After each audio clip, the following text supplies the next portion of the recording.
everyone, welcome to Advay Education, your one-stop learning solution for boards, JEE NEET examination। तो बच्चों trigonometry में हमने क्या क्या पढ़ लिया अभी? ट्रिग्नोमेट्री रेशियोज एंड आइडेंटिटीज पूरा कवर कर लिया हमने। Varieties of question, I think more than around 100 questions, 80 to 100 questions मैंने कराए। सारे के सारे क्वेश्चन डिफरेंट टाइप्स के थे। मस्त वे में हमने पूरा ट्रिग्नोमेट्री को कवर कर लिया, ठीक है। पूरा ट्रिग्नोमेट्री नहीं, मतलब रेशियोज एंड आइडेंटिटीज को कवर कर लिया, ठीक है। अब जो हम स्टार्ट करने जाने वाले हैं उसका नाम क्या है टॉपिक का? ट्रिगोनोमेट्रिक इक्वेशंस, है ना। ट्रिगोनोमेट्रिक इक्वेशन, देखो ट्रिगोनोमेट्रिक इक्वेशंस, ठीक है। ट्रिगोनोमेट्रिक इक्वेशंस, चलो अब ट्रिगोनोमेट्रिक इक्वेशंस हम लोग स्टार्ट करने वाले हैं। तो इसको भी हम लोग क्या करेंगे? कंसेप्ट पढ़ेंगे, क्वेश्चन करेंगे, कंसेप्ट पढ़ेंगे, क्वेश्चन करेंगे, इसको हम लोग फिनिश करेंगे। ज्यादा टाइम नहीं लगेगा, आई थिंक ये 4 to 5 क्लास मैक्सिमम बता रहा हूँ, 4 to 5 क्लास ये पूरा खत्म हो जाएगा आपका। उसके बाद हम लोग जाएंगे प्रॉपर्टीज ऑफ ट्रायंगल वगैरह पे, हाइट्स पे क्वेश्चंस करेंगे, जो सबसे ज्यादा इंपॉर्टेंट है ना। तो बहुत ज्यादा उससे क्वेश्चन आता है जेईई मेंस में, बहुत ज्यादा टारगेट किया जाता है, वेरी ऑफन देखने को मिलता है। तो वो सब हम लोग कवर करेंगे, उसी के साथ आपका ये चैप्टर कवर हो जाएगा। तो मेरे को लगता है कुल मिला के अब शायद आई थिंक 15 लेक्चर्स मान के चलो। सेट रिलेशन फंक्शन में 42 लेक्चर्स थे और ट्रिगोनोमेट्री में लगभग टोटल आपका होगा 25 लेक्चर्स के आसपास। It's not a very big chapter. फिर क्वालिटी इक्वेशन कॉम्प्लेक्स भी हम लोग जल्दी खत्म कर देंगे। तो अब चैप्टर्स को हम लोग स्पीड में भी कवर करेंगे और डिटेलिंग उतना ही रखेंगे, है ना। डिटेल भी उतना ही रहेगा, बट हम लोग एक फॉर्मेट में कवर करेंगे ताकि जल्दी से जल्दी हम लोग ये सब कंप्लीट कर ले। Okay done. चलो फिर ट्रिगोनोमेट्री इक्वेशन के बारे में पढ़ते हैं। अब देखो, अगर मैं आपसे पूछूं, है ना, अगर मैं आपसे पूछूं कि अगर मैं आपको इक्वेशन लिख दूं x² + 2x + 5 = 0, अगर मैं पूछूं कि ये कैसा इक्वेशन है, तो आप बोलोगे सर ये तो अलजेब्राइक इक्वेशन है। मैं पूछूंगा कैसे पता चला? सर पढ़े हैं, किताब में लिखा हुआ रहता है। Yes, this is what an algebraic equation, ठीक है। अगर मैं बोलूं कि मुझे ट्रिगोनोमेट्रिक इक्वेशन को डिफाइन करना है, तो साफ साफ पता चल रहा है उसमें ट्रिगोनोमेट्रिक फंक्शंस होंगे, है ना। तो ट्रिगोनोमेट्रिक इक्वेशन को हम लोग कैसे डिफाइन करेंगे? An equation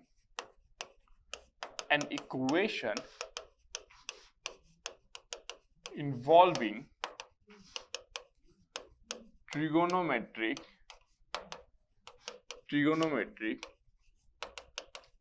ratios, trigonometric functions, है ना, trigonometric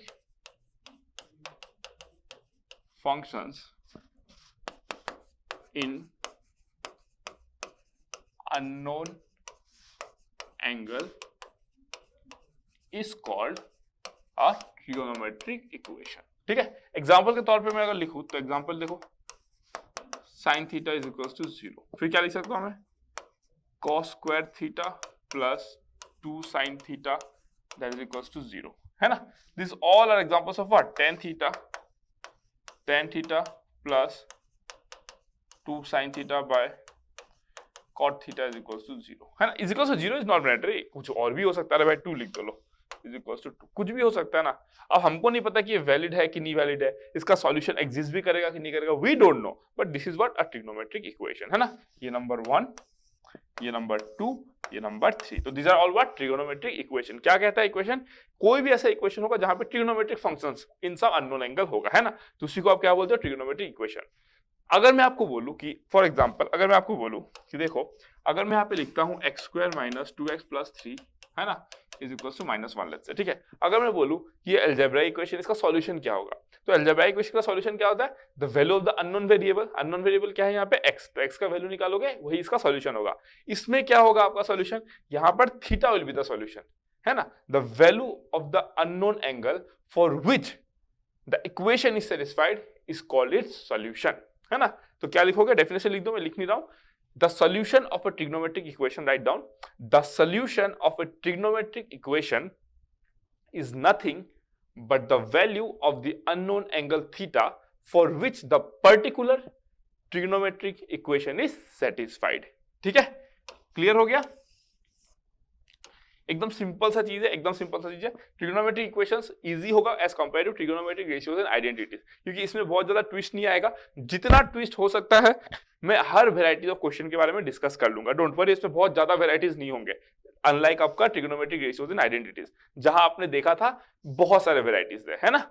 चलो अब अगर मैं बोलूं आपको, अब ध्यान से देखते रहना, है ना। अब अगर मैं आपको बोलूं कि लेट्स से मेरे पास sin θ = 0 है, ठीक है। sin θ का वैल्यू क्या है? 0 है। तो अगर मैं बोलूं कि साइन थीटा का वैल्यू 0 है तो what will be it's solution, मैं आपसे पूछूंगा क्या ये ट्रिगोनोमेट्रिक इक्वेशन है, आप बोलोगे यस सर है क्योंकि ये डेफिनेशन को सेटिस्फाई करता है। मैं बोलूंगा इसका सॉल्यूशन क्या होगा, आप बोलोगे इसके आप ही ने सिखाया था कि इसका सॉल्यूशन क्या होता है, value of the unknown angle theta, है ना, value of the unknown angle theta, ठीक है, value of the unknown angle theta. अब अगर मैं बात करूं value of the unknown angle theta, तो हमने अभी तक ट्रिगोनोमेट्री में पढ़ा है कि अगर मैं इसको सॉल्व करूं तो मेरे थीटा का वैल्यू क्या आएगा, देखो theta will be equal to how much, 0 हो सकता है, थीटा का वैल्यू पाई हो सकता है, थीटा का वैल्यू 2 पाई हो सकता है, थीटा का वैल्यू 3 पाई हो सकता है, dot dot dot, done, clear हो गया।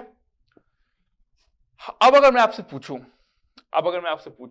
ना, अब अगर मैं आपसे पूछूं कि अगर sine theta is equal to 0, theta is equal to 0, pi, 2 pi, 3 pi, अगर ये सब कुछ होता है तो इतने सारे सॉल्यूशन है यहाँ पे, तो है यहाँ पे तो क्या हो गया आपका, ढेर सारे सॉल्यूशन हो गए, यहाँ पर क्या हो गया आपके, ढेर सारे सॉल्यूशन हो गए। अगर ढेर सारे सॉल्यूशन हो गए तो हम लोग सॉल्यूशन को दो पार्ट्स में नाम देते हैं, देखो सॉल्यूशन, एक सॉल्यूशन को हम लोग बोलते हैं पर्टिकुलर सॉल्यूशन, पर्टिकुलर सॉल्यूशन, है ना, दूसरे को बोलते हैं हम लोग जनरल सॉल्यूशन, जनरल सॉल्यूशन, ठीक है। अब पर्टिकुलर सॉल्यूशन और जनरल सॉल्यूशन में क्या डिफरेंस है ना, पर्टिकुलर सॉल्यूशन क्या होगा, 0 से 2 पाई के बीच में smallest value of the angle जो उस इक्वेशन को सेटिस्फाई करते हैं। क्या बोला मैंने, पर्टिकुलर सॉल्यूशन 0 से 2 पाई के बीच में smallest angle,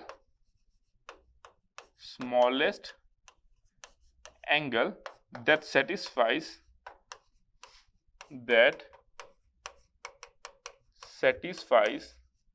the trigonometric equation, done, that satisfies the trigonometric equation, ठीक है। अगर मैं बात करूं जनरल सॉल्यूशन की, है ना, तो जनरल सॉल्यूशन क्या हो जाएगा आपका, it is a generalised solution, it contains all the solution, है ना, ये क्या होता है आपका, it contains all the possible solutions,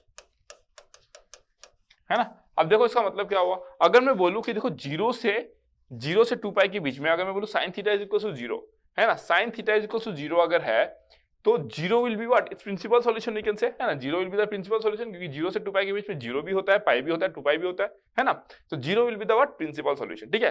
अगर मैं बोलूं इसी को मैं अगर जनरलाइज कर दूं तो मैं क्या लिख सकता था, theta is equal to n pi where n belongs to some integer, है ना, तो ये मेरा क्या हो जाएगा आपका जनरल सॉल्यूशन, है ना, ये मेरा क्या हो जाएगा आपका जनरल सॉल्यूशन, ठीक है। जनरल सॉल्यूशन मतलब इन टर्म्स ऑफ n होगा या फिर m p t q r कुछ भी लिख दो, ठीक है। जनरली हम लोग n लिखते हैं या फिर m लिखते हैं एज रिक्वायर्ड, तो theta is equal to n pi. अब n का वैल्यू आप 0 पुट करो, 1 पुट करो, 2 पुट करो, 3 पुट करो, -1 पुट करो, -2 पुट करो, थीटा के वो किसी भी वैल्यू के लिए आपको साइन थीटा 0 देगा। तो ये हो गया जनरल सॉल्यूशन, ये हो गया पर्टिकुलर सॉल्यूशन, क्लियर हो गया। अब हम लोग आगे मूव करते हैं, ठीक है। अब हमारा जो नेक्स्ट हेडिंग बनेगा वो बनेगा सम स्टैंडर्ड सॉल्यूशंस, है ना, सम स्टैंडर्ड सॉल्यूशंस, ठीक है। अब ध्यान से देखते रहना, अगर मैं पहला बोलूं तो वो है आपका sine theta that is equal to 0। इसका सॉल्यूशन क्या होता है आपका, इसका सॉल्यूशन क्या होता है ना, theta is equal to n pi where n belongs to some integer, clear, ये हो जाएगा। तो कहीं पे भी अगर आप देखोगे sine theta is equal to 0 तो आप तुरंत लिख सकते हो theta is equal to n pi where n belongs to some integer, clear हो गया। तो हम लोग अभी कुछ स्टैंडर्ड रिजल्ट देखेंगे, यही स्टैंडर्ड रिजल्ट को यूज करके हम लोग क्वेश्चन सॉल्व करेंगे, ठीक है। चलो नेक्स्ट वन, अगर मैं सेकंड की बात करूं, सेकंड की, तो cos theta is equal to 0, है ना, cos theta is equal to 0, इसको मैं क्या लिख सकता हूं, theta is equal to twice n plus 1 into pi by 2। क्यों ऐसा होता है, क्योंकि देखो cos थीटा 0 कहां पे होता है आपका, cos थीटा 0 होगा आपका पाई बाय 2 पे, है ना, 3 पाई बाय 2 पे, है ना, 5 पाई बाय 2 पे, 7 पाई बाय 2 पे, डॉट डॉट डॉट, है ना, ये सब वैल्यूज पे क्या होता है, ये 0 होता है। तो अगर मैं जनरलाइज करूं, देखो 1 3 5 7, आप सीक्वेंस सीरीज में पढ़ोगे, अगर 1 3 5 7 आ रहा है तो उसको हम लोग कैसे लिख सकते हैं, twice n plus 1 into pi by 2, है ना, मतलब ट्वाइस n प्लस 1 उस सीक्वेंस को रिप्रेजेंट करता है, जो सीरीज बनाए ना आप 1 2 3 1 3 5 7 उसको हम लोग इससे डिनोट कर सकते हैं जनरलाइज करके, है ना। एन टर्म मतलब उसका एन टर्म ये होगा। अगर आप देखो 0 बिठाते हो, है ना, 0 बिठाते हो तो π/2 π/2, अगर 1 बिठाते हो 3π/2, अगर 2 बिठाते हो 5π/2, तो इस तरीके से आते जा रहा है। तो मैं यहाँ पे क्या लिखूंगा, देखो n बिलोंग्स टू इंटीजर, ठीक है। तो ये आ गया मेरा इसका सॉल्यूशन, सेकेंड वन डन। अगर मैं थर्ड वन की बात करूं, tan theta is equals to 0, इसमें क्या हो जाएगा, theta is equals to n pi, है ना, where n belongs to integer. क्यों, क्योंकि tan थीटा 0 कहाँ पे होता है, 0 पे होता है ना, पाई पे होता है, 2 पाई पे होता है, 3 पाई पे होता है, डॉट डॉट डॉट, है ना। तो इन जनरल में क्या लिख सकता हूँ, n पाई, n का वैल्यू इंटीजर हो जाएगा, 0 1 2 3 4 कुछ भी हो सकता है, ठीक है। चलो इसको मैं कवर कर लेता हूं अभी, ठीक है, डन। इसको मैंने क्या किया, कवर कर लिया, ओके। अब नेक्स्ट नंबर 4, ठीक है। नंबर 4 क्या कहता है, अभी देखो नंबर 4 क्या कहता है। नंबर 4 कहता है अगर sine theta is equals to some sine alpha आया, है ना, sine theta equals to sine alpha, that means for example let's say मेरा कहने का मतलब ये है कि let's say sine theta is equals to some p आया। Sine theta is equals to p हमको नहीं पता, p का वैल्यू लेट्स से 1/2 है, तो क्या लिखूंगा मैं, sine theta is equals to sine alpha. अब ध्यान से समझते रहना, बहुत सारी बातें इसमें मैं करने वाला हूं, ध्यान से सुनते रहना, ठीक है। मान लो हमको कहीं पे दिख गया sine theta is equals to 1/√2, ठीक है। मान लो sine theta is equals to 1/√2 दिख गया, ठीक है। तो 1/√2 हमको पता है किसका वैल्यू होता है, साइन 45 डिग्री का होता है, तो मैं साइन 45 डिग्री लिखूंगा, दैट मींस अल्फा का value is nothing but 45 degree. अब देखते रहना ध्यान से, है ना, ध्यान से देखते रहना, ठीक है। अब एकदम फोकस चाहिए अब, ठीक है। इस चीज को अच्छे से समझो क्या हो रहा है और क्यों हो रहा है। इसको मैं लिख सकता हूं sine theta minus alpha is equal to 0, sorry sine theta minus sine alpha ना, sine theta minus sine alpha that is equal to 0। अब ध्यान से सुनते रहना, फिर मैं पूरा बात क्लियर कर रहा हूं, ठीक है। अल्फा क्या है उसके बारे में बताऊंगा, लेकिन इसको पहले मैं सॉल्व करता हूं, ठीक है। हमको पता है ये क्या होता है, 2 cos थीटा प्लस अल्फा/2, है ना, sine theta minus alpha by two that is equal to 0, ठीक है। तो ये कब पॉसिबल होगा, देयरफॉर या तो cos theta plus alpha by two is equal to 0 होगा, और sine theta minus alpha by two is equal to 0 होगा, ठीक है। ये दोनों में से कुछ पॉसिबिलिटी होगा, ओके। अब अगर मैं आपको बोलूं इसको सॉल्व करना है मुझे, हाँ, तो मुझे पता है कि ये क्या होता है, theta plus alpha by two that is equal to, ये कितना होता है, 0 कब होता है, ये 2n + 1 × π/2, 2n + 1 × π/2, है ना। तो इसको मैं क्या लिख सकता हूं, देखो implies that theta is equal to, ये 2 और 2 तो कैंसिल हो जाएगा, तो 2n + 1 पाई माइनस अल्फा, है ना, ये लिख सकता हूं मैं 2n + 1 पाई माइनस अल्फा। अगर मैं इसको सॉल्व करूं तो क्या हो जाएगा, देखो theta minus alpha by two that is equal to how much, that is equal to how much, sine this particular thing is equal to 0, मतलब इसको मैं n पाई लिखूंगा, है ना। तो implies that theta will be equals to 2n pi plus alpha. Clear हो गया, ये मैं लिख सकता हूं। तो यहां से मेरे को थीटा ये मिल गया, यहां से मेरे को थीटा ये मिल गया, बोथ आर करेक्ट, क्योंकि यहाँ पे क्या लगा हुआ है, और, है ना, यहाँ पे आपका और लगा हुआ है, तो बोथ आर करेक्ट। बट अगर मैं ऑब्जर्व करूं ध्यान से, तो क्या मैं इन दोनों को कंबाइन करके लिख सकता हूं, मेरा कहने का मतलब क्या है, क्या मैं इसको और इसको कंबाइन करके लिख सकता हूं, देखो ध्यान से, है ना। अगर मैं आपको बोलूं कि देखो ये क्या है, 2n - 1, है ना, यहाँ पे आपका n क्या है, बिलोंग्स टू इंटीजर। अगर मैं बोलूं यहाँ पे n क्या है, तो n बिलोंग्स टू इंटीजर। आप मानते हो इस बात को, ठीक है। अब अगर मैं आपको बोलूं कि देखो 2n + 1 × pi minus alpha, n belongs to integer, वहां पे 2n pi plus alpha, n belongs to integer, ठीक है। अब अगर मैं आपको बोल दूं कि 2n + 1 ये ऑड है, अगर n का वैल्यू 1 पुट करो 3 आएगा, n का वैल्यू 2 पुट करो 5 आएगा, n का वैल्यू 3 पुट करो 7 आएगा, है ना। वो क्या है, लेकिन इवन है, क्यों, क्योंकि 2n है, यहाँ पे 2n है, ये डिनोट करता है इवन, यहाँ पे 2n + 1 ये डिनोट करता है आपका ऑड, ये डिनोट करता है आपका इवन, है ना। तो देखो जब ऑड है तो माइनस है यहाँ पे, जब इवन है तो प्लस है यहाँ पे, तो मैं लिख सकता हूँ क्या, कंबाइनिंग बोथ, है ना, कंबाइनिंग बोथ हम लोग क्या लिख सकते हैं, theta is equals to n pi plus -1 raise to the power n alpha, अब देखो कैसे, अगर मैं बोलूं कि n ऑड है, n ऑड है, तो n को मैं क्या लिख देता हूँ, ट्वाइस n प्लस 1 लिख देता हूँ। इसको भी क्या करूंगा मैं, odd, -1 raise to the power odd क्या होता है, -1 होता है, तो twice n plus 1 pi minus alpha हो जाएगा। क्या बोला मैंने, मान लो कि n ऑड है, मान लो n ऑड है, n ऑड होने का मतलब क्या है, उसको इन द फॉर्म हम ट्वाइस m प्लस 1 लिखेंगे। किसी भी ऑड नंबर को हम लोग ट्वाइस m प्लस 1 फॉर्म में लिखते हैं, इवन नंबर को हम लोग ट्वाइस m में लिखते हैं, where m belongs to integer. जब भी m बिलोंग्स टू इंटीजर होगा ये आपको हमेशा एक ऑड नंबर देगा, जब भी m बिलोंग टू इंटीजर होगा ये हमेशा आपको क्या देगा, एक इवन नंबर देगा, ठीक है। तो अगर मैं n को ट्वाइस m प्लस 1 से रिप्लेस करता हूं तो ये ट्वाइस m प्लस 1 पाई हो जाएगा, ये -1 to the power odd number is what, negative, तो माइनस अल्फा। अब आप बोलोगे सर यहाँ पे आप n लिए, यहाँ पे m लिए, अरे क्या फर्क पड़ता है उससे, इसको n मत लो p ले लो, इसको n मत लो z ले लो, अरे क्या फर्क पड़ता है। हम लोग नहीं लेते हैं क्योंकि भाई z कॉम्प्लेक्स नंबर रिप्रेजेंट करता है, तो मैथमेटिक्स ऐसे ही इतना केओस से भरा हुआ है तो उसको हम लोग और केओटिक नहीं बनाते हैं ना, इसलिए हम लोग n लिखते हैं। आप m लिखो ना, कोई रॉन्ग नहीं बोलेगा उसको, ठीक है, दैट्स योर चॉइस। आप p लिखो, कोई रॉन्ग नहीं बोलेगा, दैट्स योर चॉइस, ठीक है। अगर मैं आपको बोलूं कि इसको मैं इवन लेता हूं तो इवन के लिए मैं इसको ट्वाइस m पाई कर दूंगा, n को ट्वाइस m लिख दूंगा, या फिर ट्वाइस n ही लिख दो यार, कोई दिक्कत नहीं है, ठीक है, बस इवन होना चाहिए। तो twice m pi plus -1 raise to the power twice m, even number हो जाएगा, दैट इज +1, तो twice m pi plus alpha, वही तो आया। तो इसीलिए हमने जनरलाइज करके इसको लिखा ये,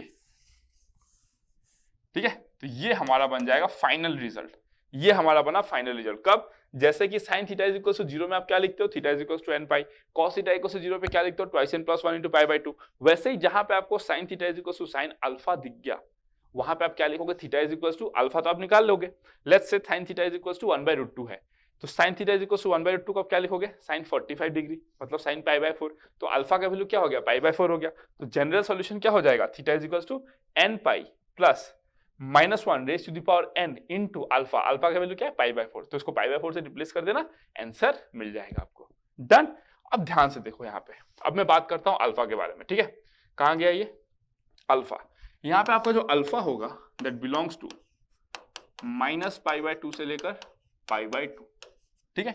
ऐसा क्यों, क्योंकि देखो अल्फा क्या है हमारा, वो सबको कवर करता है। कैसे, देखो अगर मैं आपको बोलूं कि ये p है, देखो p sin theta is equal to p, तो हमको पता है p जो है वो -1 से 1 के बीच में लाई करेगा, है ना, p जो है वो -1 से 1 के बीच में लाई करेगा। तो p क्या है आपका, sin अल्फा है, तो -1 less than equals to sin alpha less than equals to 1। That means हमको पता है कि sin का जब हम लोग एंगल लेते हैं तो कुछ एंगल्स का वैल्यू पॉजिटिव आएगा 0 से 1 के बीच में, कुछ एंगल्स का वैल्यू नेगेटिव आएगा -1 से 0 के बीच में, है ना। इन दैट केस हम लोग क्या करेंगे, हमको वो सारे एंगल्स को कवर करना है, हमको वो सारे पॉसिबल एंगल्स को कवर करना है जो आपका negative as well as positive values दे सकता है।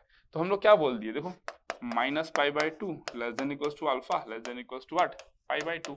दैट मींस अगर मैं क्वाड्रेंट के थ्रू बात करूं तो देखो ये मेरा क्या है, -π/2, ये 0 है और ये π/2 है। तो देखो 0 से लेकर π/2 तक हमको साइन का 0 से लेकर 1 वैल्यू मिलता है ना। अगर मैं बोलूं कि -π/2 0 के बीच में, तो साइन ऑफ -π/4 क्या होता है, -1/√2।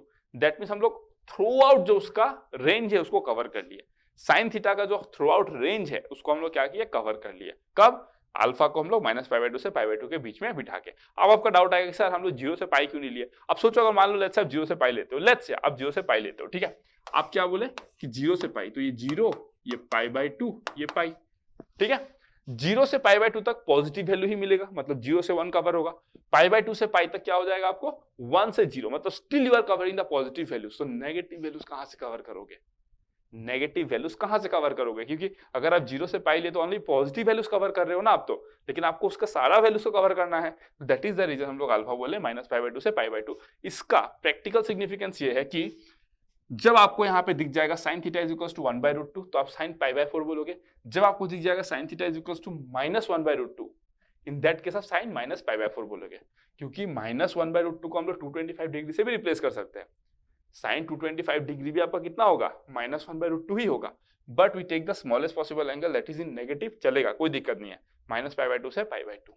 Done, clear, this is how we got the answer. तो इसका आंसर क्या होगा, जनरल सॉल्यूशन ये आपको याद रखना है ना, this you have to remember, simple result है, याद रह जाएगा, डोंट वरी, ठीक है। अब हम लोग आगे बढ़ते हैं और 4th पॉइंट को लेते हैं, आई थिंक 5th पॉइंट ना, 5th पॉइंट है हमारा, let's say cos theta is equals to p, मतलब that is cos theta is equals to cos alpha. ठीक है, इसको मैं क्या लिख सकता हूँ, देखो cos theta minus cos alpha is equals to 0। इसको मैं लिख सकता हूँ -2, है ना, -2 sine theta plus alpha by 2 sine theta minus alpha by 2 is equals to 0, है ना। तो देयरफॉर या फिर इधर लिखो, इधर क्या हो जाएगा, देखो sine of theta plus alpha by 2 is equals to 0 हो जाएगा, और क्या हो जाएगा, sine of theta minus alpha by 2 is equals to 0 हो जाएगा। डन। अब अगर मैं बोलूँ आपको कि ये वैल्यू कितना हो जाएगा, देखो है ना, ये वैल्यू कितना हो जाएगा, तो मैं बोलूंगा ये वैल्यू होगा आपका, देखो theta plus alpha by 2 is equals to n pi is equals to n pi. ये कितना हो जाएगा, theta minus alpha by 2 is equals to n pi. Clear. इसको मैं क्या लिख सकता हूँ, theta is equals to twice n pi minus alpha. इसको मैं क्या लिख सकता हूँ, theta is equals to twice n pi plus alpha, है ना। तो हमारा जनरल सॉल्यूशन क्या होगा, therefore general solution is theta is equals to twice n pi plus minus alpha. Clear, समझ में आया, कोई दिक्कत नहीं होना चाहिए, एकदम क्लैरिटी के साथ मैं आपको बता दिया यहाँ पे। ठीक है, डन। चलो, अगर ये हो गया तो इसका सेम एक्सप्लेनेशन है, जैसे मैंने उसको एक्सप्लेन किया, यहाँ पे सेम एक्सप्लेन करूंगा। अगर मैं बोलूँ अल्फा कहाँ से कहाँ तक लाई करेगा, तो आप बोलोगे अल्फा बिलोंग्स टू 0 से लेकर पाई।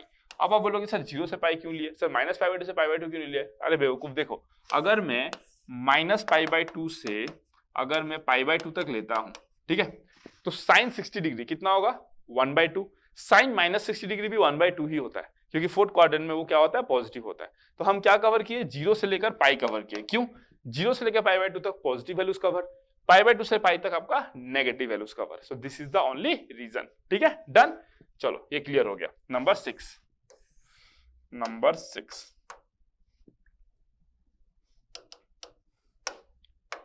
ठीक है। अब नंबर 6 क्या है, देखो, है ना, नंबर 6 है आपका tan theta is equals to p, है ना, that is tan theta is equals to tan alpha. so implies that sin theta by cos theta minus sin alpha by cos alpha is equals to 0। तो implies that क्या लिख सकता हूं मैं, देखो यहाँ पे implies that sin theta minus alpha divided by cos theta cos alpha is equals to 0। मैं यहाँ पे बोलूंगा क्या, cos alpha is not equals to 0, है ना। cos alpha 0 हो जाएगा तो भाई अनडिफाइंड हो जाएगा, नहीं है। अगर cos of alpha 0 हो गया तो अनडिफाइंड हो जाएगा। दैट मींस मैं यहाँ पे मेंशन कर देता हूँ कि cos alpha not equals to 0, मतलब alpha not equals to twice n plus 1 into pi by 2 where n belongs to integer। समझ में आया क्यों, क्योंकि अगर cos alpha 0 हो जाएगा, अरे भाई मैं इसको कैंसिल कर रहा हूँ ना। जब भी आप कैंसिलेशन करते हो, आप 0 और 0 को कैंसिल नहीं करते हो, 0 और 0 को कैंसिल नहीं करते हो। मैं बोलता हूँ अगर cos alpha है अगर, है ना, इसको मैं यहाँ से कैसे हटाया, आप थोड़ा सा ब्रेन को यूज करो और देखो। ठीक है, अगर मैं आपको बोलूँ कि इसको हटाना है तो आप क्या कर सकते हो, देखो साइन ऑफ, देखते हैं ना, मैं मिटा दूंगा, बस आपको समझाने के लिए लिख रहा हूँ। ठीक है, cos थीटा cos अल्फा, ठीक है, cos theta cos alpha is equal to 0 into cos theta cos alpha, है ना। तो ये 0 इंटू दिस 0 हो गया पूरा, और इसको कैंसिल कर दिया, है ना, इसको कैंसिल कर दिया। तभी तो आप बोलते हो कि sine theta minus alpha is equal to 0। Cross multiplication का यही सिग्निफिकेंस है, क्रॉस मल्टीप्लिकेशन का यही सिग्निफिकेंस है। लेकिन इन दैट केस उस टाइम आपको बोलना पड़ेगा कि cos अल्फा 0 नहीं है, क्योंकि अगर 0 हो गया तो अल्टीमेटली आप क्या कर रहे हो, 0 और 0 को कैंसिल कर रहे हो। 0 और 0 को कैंसिल करने में प्रॉब्लम है। फॉर एग्जाम्पल अगर मैं बोलूँगी, देखो 5 into 0 that is equal to 2 into 0, ये एब्सोल्युटली करेक्ट है। लेकिन अगर आप 0 और 0 को कैंसिल करते हो तो 0 गया 5 इज इक्वल टू 2। अरे भाई 5 इज इक्वल टू 2 कैसे होगा फिर, this is not possible, right. 5 is equal to 2 कैसे हो सकता है, इट्स नॉट पॉसिबल। इसीलिए आप 0 और 0 को कैंसिल नहीं करते हो, है ना, 0 और 0 को आप कैंसिल नहीं करते हो। So this is the reason. जब आप इस तरीके से आप क्रॉस मल्टीप्लाई कर भी रहे हो, you are doing this thing, and this thing करने के लिए आप बोलोगे कि alpha can not be 0। Theta तो ऑलरेडी वेरिएबल है ना, थीटा तो ऑलरेडी वेरिएबल जो अल्फा पे डिपेंड करता है, थीटा जो है वो अल्फा पे डिपेंड करता है। हमने देखा है जनरल सॉल्यूशन में क्या आता है, जनरल सॉल्यूशन में जो थीटा है, जो जनरल सॉल्यूशन, वो in terms of the principal solution आता है, जो कि आपका अल्फा के वैल्यू है ना। तो इसीलिए हमने मेंशन किया अल्फा आपका क्या नहीं हो सकता है, odd multiples of pi by 2 नहीं हो सकता है, ठीक है। तो इसको मैं अब क्या लिखूंगा, इसको हटा देता हूं यहाँ पे, इसको मैं लिख सकता हूं implies that sin theta minus alpha is equals to 0, therefore theta minus alpha is equals to n pi, therefore theta is equals to n pi plus alpha, clear। और यहाँ पे आपका क्या हो जाएगा, n belongs to some integer, clear, done। तो this is how you can solve it, है ना, this is how you can solve it, हो गया खत्म। चलो तो यहाँ पे हम लोग अगर अल्फा बोले तो अल्फा कहाँ से कहाँ बिलोंग करेगा, माइनस पाई बाय 2 से लेकर पाई बाय 2, ठीक है, क्योंकि कॉस ऑफ पाई बाय 2 वो डिफाइन नहीं हो रहा है ना, कॉस पाई बाय 2 में डिफाइन नहीं हो रहा है, इसीलिए we are not considering that. मतलब जब हम लोग ट्रिग्नोमेट्रिक इक्वेशन सॉल्व करते हैं तो इक्वेशन सॉल्व करने का मतलब क्या होता है, अगर मैं बोलूँ कि लेट्स से f of x is equals to g of x मुझे सॉल्व करना है, ठीक है, तो मैं x का वो वैल्यू बिठाऊंगा जिससे ये और ये इक्वल हो जाए और एक फाइनाइट वैल्यू आए, है ना। अगर ये इक्वल दिस हो गया और दोनों साइड में अगर इनफाइनाइट हो गया, अनडिफाइंड वैल्यूज हो गया, तो वी कैन नॉट से इट्स अ सॉल्यूशन, है ना। अगर लेट्स से मैंने कुछ ऐसा वैल्यू पुट किया जिससे left hand side is equals to undefined, right hand side equals to undefined, तो in that case I can not say that is a solution for this particular equation, because undefined is what we don't even know, है ना। Infinity minus infinity आगे तो मैं calculus पढ़ाऊंगा उससे बोलूंगा, it's all about indeterminate form क्या होता है, ये सब के बारे में बात करूंगा वहां पे, ठीक है। तो ये कंसेप्ट आपको बस जानना था यहाँ पे, ठीक है। ये कितना हो गया, n pi plus alpha. Sine के में साइन में क्या आया, sine theta equals to sine alpha में, sine theta equals to sine alpha में क्या है आपका, sine theta equals to sine alpha में आया, theta equals to n pi plus minus 1 to the power n alpha. Cos theta में क्या आया, twice n pi plus minus alpha. Tan theta में क्या है, एन पाई प्लस अल्फा। और it makes sense. Actually क्या है ये सब, एक्चुअली यार तुम सोचो, हाँ इतना जो आप लोग कर रहे हो एक्चुअल में क्या है, ये हमको ऑलरेडी आंसर देख के रिलेट कर पा रहे हैं। Twice n pi plus minus alpha मतलब क्या डिनोट करता है, या तो फर्स्ट क्वाड्रेंट में लाई कर रहा है या तो फोर्थ क्वाड्रेंट में लाई कर रहा है। कॉस का वैल्यू तो रिपीट करेगा ना वहां पे, हम भी जानते हैं। अगर मैं बोलूं ये देखो n pi plus alpha, n pi plus alpha, n का वैल्यू ऑड करो थर्ड क्वाड्रेंट में जाएगा, एन का वैल्यू इवन करो फर्स्ट क्वाड्रेंट में जाएगा, तो वहां पे कॉस 10 क्या करता है, खुद को रिपीट ही करता है ना, है ना। साइक्लिक फंक्शन है, इसलिए इसका जनरल सॉल्यूशन आ रहा है। ये साइक्लिक फंक्शन है, एक साइक्लिक जो फंक्शन है ये सब, इसीलिए तो उसका जनरल सॉल्यूशन इस पर्टिकुलर फॉर्म में आ रहा है, ठीक है, डन। नेक्स्ट हम लोग करते हैं, चलो अभी 7, है ना, नंबर 7। नंबर 7 क्या है, नंबर 7 है sine square theta is equals to sine square alpha. इसका सॉल्यूशन क्या होगा, साइन स्क्वायर थीटा को मैं क्या लिख सकता हूँ, देखो साइन स्क्वायर थीटा को 1 minus cos 2 theta by 2 is equals to 1 minus cos 2 alpha by 2, है ना, ऐसे लिख सकता हूँ। इसको मैं लिख सकता हूँ, सब कैंसिल हो जाएगा तो बचेगा क्या, cos 2 theta is equals to 2 alpha, है ना। therefore cos 2 theta equals to 2 alpha, therefore 2 theta is equals to, है ना। इसका सॉल्यूशन क्या होता है आपका, twice n pi plus minus 2 alpha, है ना। तो थीटा क्या हो जाएगा, theta is equals to n pi plus minus alpha, बस यही। N belongs to what, n belongs to integer, ठीक है। समझ गए कैसे लिखा, cos 2 theta is equals to 2 alpha, हमको पता है cos theta is equals to cos alpha होने से theta is equals to what, twice n pi plus minus alpha. तो अगर 2 थीटा है तो 2 थीटा लिखो, ट्वाइस अल्फा है तो ट्वाइस अल्फा लिखो, twice n pi plus minus तो रहेगा ही, है ना। तो this is how we got this, ठीक है। नंबर 8, उसी तरीके से cos square theta is equals to cos square alpha, इसको हम लोग क्या लिख सकते हैं, 1 plus cos 2 theta by 2, cos 2 theta by 2 that is equals to 1 plus cos 2 alpha by 2, है कि नहीं। इसको मैं क्या लिख सकता हूँ, therefore cos 2 theta is equals to cos 2 alpha, therefore theta is equals to n pi, theta is equals to n pi plus minus alpha, where n belongs to some integer, done। एकदम simple है ये, है ना, एकदम simple है, कोई भी doubt इसमें होना ही नहीं चाहिए, इसमें डाउट तो, ठीक है। नेक्स्ट चलो नंबर 9, नंबर 9 है आपका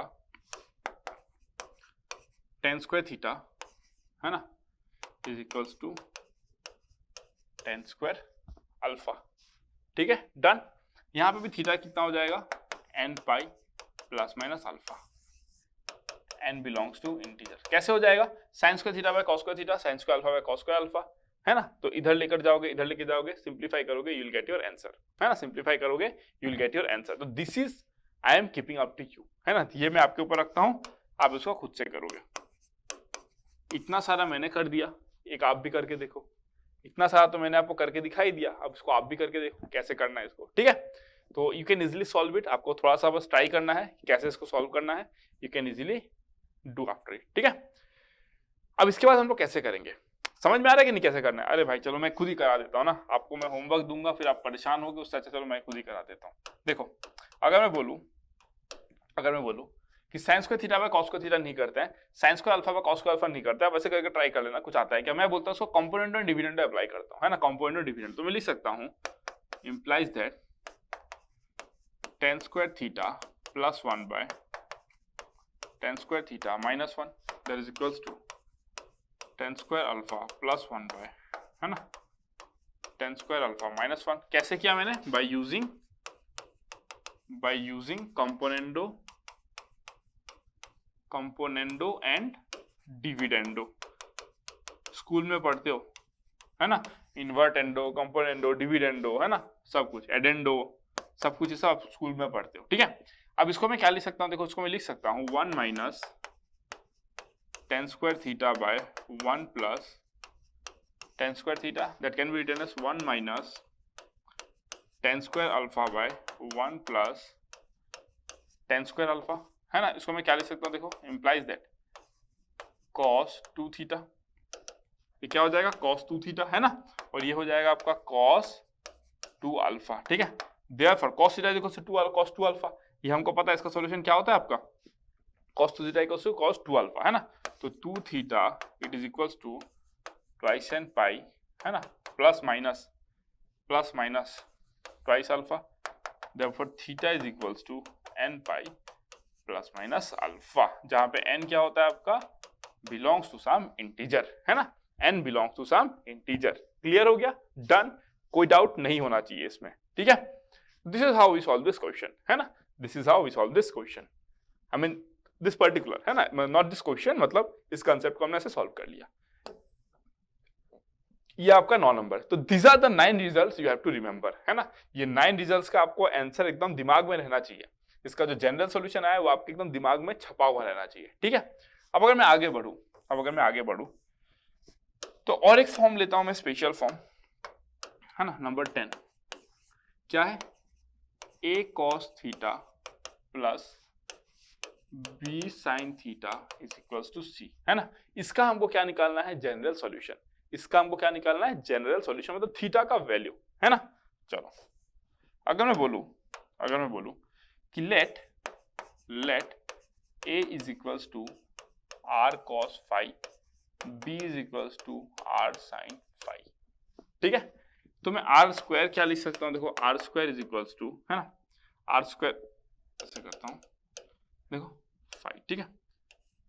अगर मैं बोलूं कि a स्क्वायर क्या हो जाएगा? तो r square cos square phi. अगर मैं बोलूं b स्क्वायर क्या हो जाएगा? तो r square sin square phi. दोनों को ऐड करो तो a square plus b square that is equals to r square, और ये क्या हो जाएगा आपका? cos square phi plus sin square phi, है ना। ये आइडेंटिटी है, स्टैंडर्ड आइडेंटिटी, इसका वैल्यू 1 होता है। तो therefore r square is equals to a square plus b square. तो r इज इक्वल्स टू कितना हो जाएगा? Under root of a square plus b square. इसके बारे में आपको ऑलरेडी मैंने बताया था, r is the distance from the origin, distance होता है इसलिए हम लोग उसको पॉजिटिव फॉर्म में लिखते हैं, ठीक है। अब अगर मैं आपको बोलूं, यहाँ पे ध्यान से देखते रहो, है ना, b by a is equals to sine phi by cos phi, therefore tan phi is equals to b by a, therefore phi is equals to tan inverse b by a। ये एक रिजल्ट एंड ये एक result, है ना, ये एक result आपको मिला, ठीक है। अब अगर मैं बोलूं कि a cos थीटा, a की जगह पे मैं r cos फाई रिप्लेस कर देता हूं, ठीक है। मैं क्या बोला आपको? a cos theta plus b sin theta is equal to c है ना। मैं क्या बोलता हूं? a को r cos फाई से रिप्लेस करो, r cos phi cos theta plus r sin phi sin theta is equal to c, ठीक है। इसको मैं लिख सकता हूं, देखो क्या, इसको मैं लिख सकता हूं cos of theta minus phi that is equal to c by under root a square plus b square, है ना। इस तरीके से लिख सकता हूं मैं। क्लियर हो गया? अब अगर मैं बोलूं यहाँ पे दो केस एराइज होंगे, ठीक है। पहला केस, केस 1 है ना। केस 1 क्या कहता है? केस 1 कहता है कि अगर मॉड ऑफ सी है ना, अगर greater than a square plus b square हो गया, then no solution exist, then no solution exist, ठीक है। क्यों? क्योंकि अगर मॉड ऑफ सी, मतलब सी मॉड ऑफ सी क्यों बोला? मान लो आपको दिया गया है a cos theta plus b sin theta equals to -5, let's say a cos theta plus b sin theta equals to -5, ठीक है। अगर यहाँ पे -5 है और ये लेट्स से 1 cos थीटा, ध्यान से सुनो, 1 cos theta plus 2 sin theta, 1 cos theta plus 2 sin theta that is equals to how much? Let's say 7, ठीक है। तो मैं क्या बोल रहा हूँ, 1 cos theta plus 2 sin theta equals to 7 है, तो उसको जब सिंप्लीफाई करोगे तो क्या आ जाएगा? cos theta minus 5 equals to 7 by under root of 1 square plus 2 square, मतलब under root of 5, 7 by under root of 5, under root of 5 कितना आएगा? 2 point something, 7 divided by 2 point something is how much? Around 3 आएगा। क्या cos of some angle 3 आ सकता है? नहीं आ सकता है, इसलिए सॉल्यूशन एग्जिस्ट नहीं करेगा। मॉड मैंने क्यों लगाया? क्योंकि c का वैल्यू पॉजिटिव भी हो सकता है, +7 भी हो सकता है, c का वैल्यू -7 भी हो सकता है। In any case solution exist नहीं करेगा, क्योंकि cos ऑफ सम एंगल ना ही 3 हो सकता है ना ही -3 हो सकता है इन दिस पर्टिकुलर केस, इसीलिए वो सॉल्यूशन ही एग्जिस्ट नहीं करेगा, ठीक है। केस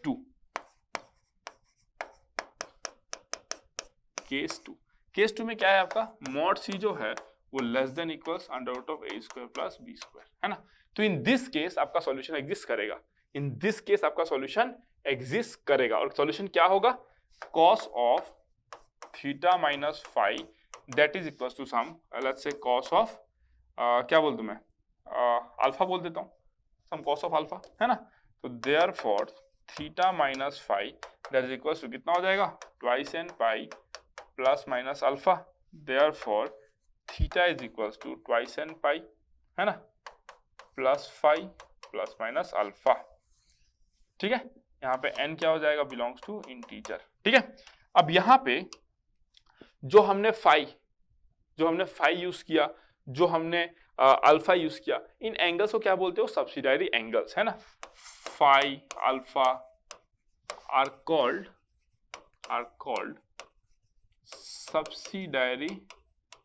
सब्सिडायरी एंगल्स, है ना। सब्सिडायरी एंगल्स मतलब क्या होता है? इन एंगल्स का हम हेल्प लेते हैं for our trigonometric manipulation to find the solution, है ना। सब्सिडायरी एंगल्स का मतलब क्या होता है? जिनका हम लोग हेल्प लेते हैं in our trigonometric computation to make things easy, है ना, टू मेक थिंग्स इजी, ठीक है। तो वही होता है बस सब्सिडायरी एंगल। जैसे कॉम्प्लीमेंट्री एंगल्स का मीनिंग है दोनों एंगल का सम 90 डिग्री होना पड़ेगा, सप्लीमेंट्री में आपको 180 डिग्री होना पड़ेगा। जस्ट लाइक दैट अगर मैं बोलूं आपको कि सब्सिडायरी एंगल्स क्या होता है, तो सब्सिडायरी एंगल्स मतलब होता है क्या? जिसका हम लोग हेल्प लेते हैं टू फैसिलिटेट आवर वर्क, है ना। तो फैसिलिटेट आवर वर्क मतलब हमारे काम को आसान करने के लिए इन एंगल्स को हम लोग पुट करते हैं। डन, ठीक है। तो this will be our solution, theta is equal to twice n pi plus 5 plus minus alpha. Clear हो गया? एकदम डन। चलो, cos ऑफ अल्फा बिठाया ना, cos अल्फा क्या है? ये है c by under root of a square plus b square, है ना। मतलब cos ऑफ अल्फा मेरा क्या है? c by under root of a square plus b square, ठीक है। अब जो भी वैल्यू आएगा पुट कर देना उसका, है ना। c का वैल्यू जो भी रहेगा पुट करोगे एंड अकॉर्डिंगली आप सॉल्व करोगे, है ना। c का वैल्यू जो भी होगा पुट करोगे, अकॉर्डिंगली आप सॉल्व करोगे, ठीक है। डन हो गया, समझ में आ गया। तो अब हम लोग क्या करेंगे, जितने हम लोग ने देखा ट्रिगोनोमेट्रिक इक्वेशन में बेसिकली यही है, इसके अलावा और 2-3 कंसेप्ट बाकी है जो मैं आपको पढ़ाऊंगा, बट अब ये कंसेप्ट हो गया। आप इस लेक्चर को अच्छे से जाके देखना, जो रिजल्ट है आप उसको याद करके रखना आपको दिमाग में। ये रिजल्ट याद मत करो, बाकी सब आपको वैसे भी याद रहेगा, है ना। n pi twice n plus 1 two pi by 2, n pi plus minus alpha, n pi plus minus 1 two pi n alpha, ये सब याद रह जाएगा आपको। डोंट वरी, टेंशन मत लो, है ना। गिव टाइम, याद रह जाएगा आपको अपने आप, ठीक है। तो चलो फिर इस सेशन को मैं यहीं पे रखता हूं। अब नेक्स्ट सेशन में क्या होगा? Next session is very very important. वहां पे मैं कुछ स्पेशल पॉइंट्स लिखाऊंगा आपको। स्पेशल पॉइंट्स लिखाने के बाद में I will start ahead with some questions and then I will again cover some concept and then again we will do some questions. उसी के साथ चैप्टर खत्म हो जाएगा, मतलब ये वाला पार्ट खत्म हो जाएगा। फिर ट्रिग्नोमेट्री का लास्ट एक पार्ट बताया जाएगा, properties of triangle and all. खत्म ट्रिग्नोमेट्री फिर, ठीक है। चलो फिर, thank you so much, love you all, see you in the next class, good bye.